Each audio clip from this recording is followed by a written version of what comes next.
Welcome back to the Chad Hasty Show on News Talk 95.1 FM and 790 AM KFYO. Hope you're having a fantastic Monday morning, and there is so much to talk about, including Beto O'Rourke dropping out of the presidential race. We'll talk about that. And it seems like the media is mourning Beto O'Rourke dropping out, which is funny because only 2% of the nation kind of like the guy.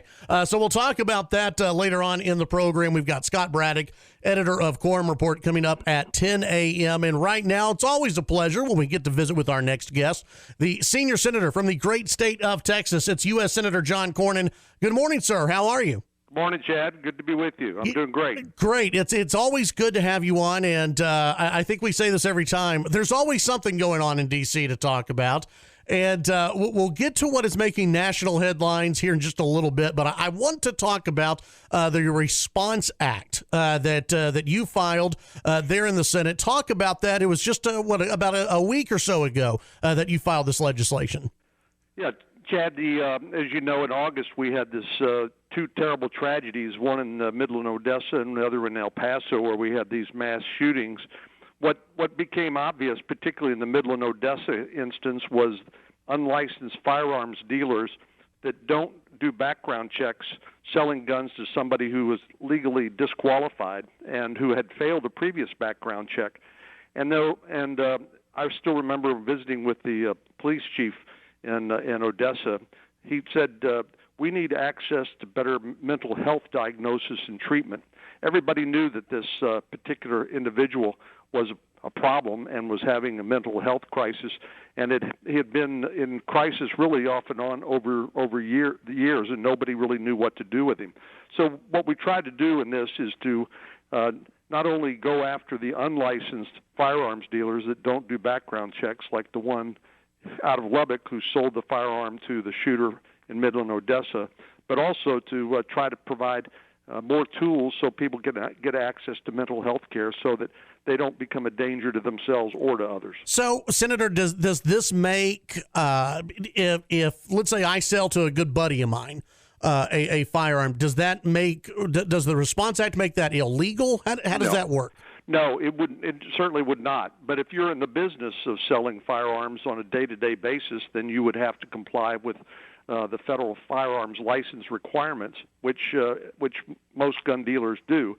If it's friends and family, that certainly would not be part of somebody being in the business of selling firearms. But this guy clearly was, and had sold roughly, I think it was in excess of 50 AR-15 knockoffs over the period of the last couple of years.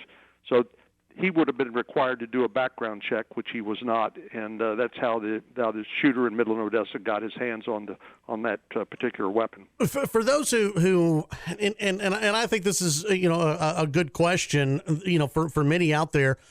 What's the difference between a regular guy selling firearms to friends or family, just on an occasional basis, right? Mm-hmm. Versus somebody who is an unlicensed dealer? What's that line?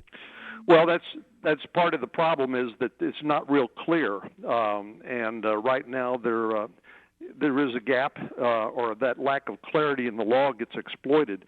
This particular individual, we know because of a mental health commitment, was already disqualified under existing law. The question was whether he was going to be able to lie on the background check and get away with it, which he did not, or buy it from an unlicensed dealer. So this is about providing some clarity so people know what is required of them. But rather than threaten law-abiding citizens with confiscation like a Beto O'Rourke, I think what we're talking about here is understanding that law-abiding citizens are not a threat to public safety. People who are not going through a mental health crisis are not a danger to themselves and others.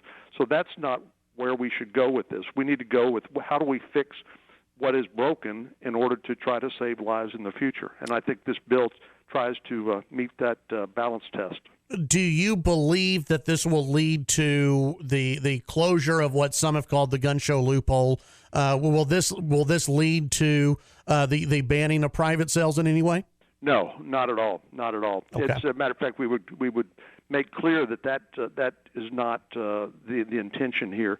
But if you go to a gun show, as I'm sure you've done, the vast majority of people there are federally licensed firearms dealers performing background checks. And so part of the problem when you talk about this issue is there are a lot of folks who frankly just have never gone to a gun show. They don't really know exactly how this all works, and would like to provide some clarity. Well, not to be pessimistic here, Senator, but there are a few things going on in Washington, D.C. I think half of D.C. is running for re-election right now, and we have that impeachment inquiry going on.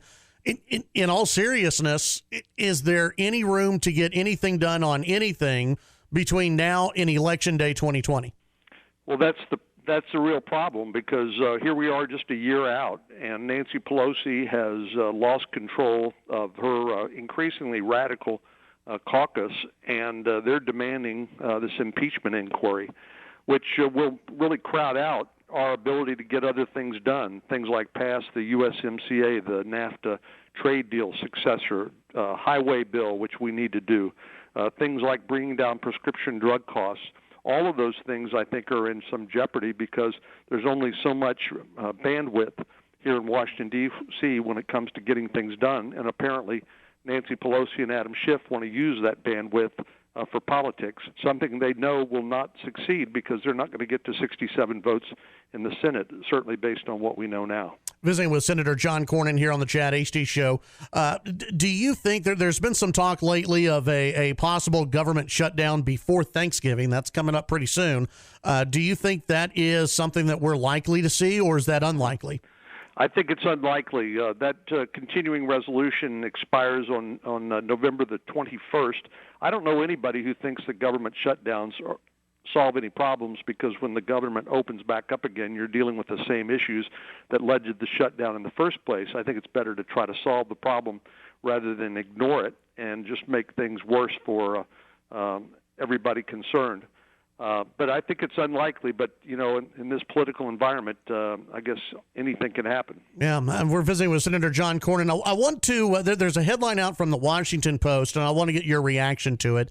A growing number of GOP senators consider acknowledging Trump's quid pro quo on Ukraine. And what the Post says is that there's a strategy out there among Republican senators to defend the president by insisting that the president's action was not illegal and does not rise to the level of an impeachable offense, but that it was a quid pro quo. What would you say to that? Did the president did the president have a quid pro quo, but is it unimpeachable?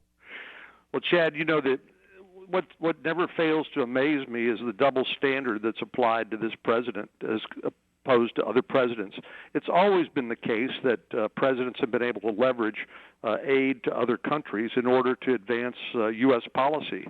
And here there was a corruption problem in Ukraine that President Barack Obama and Vice President Biden were concerned about, and that those concerns continued under this president.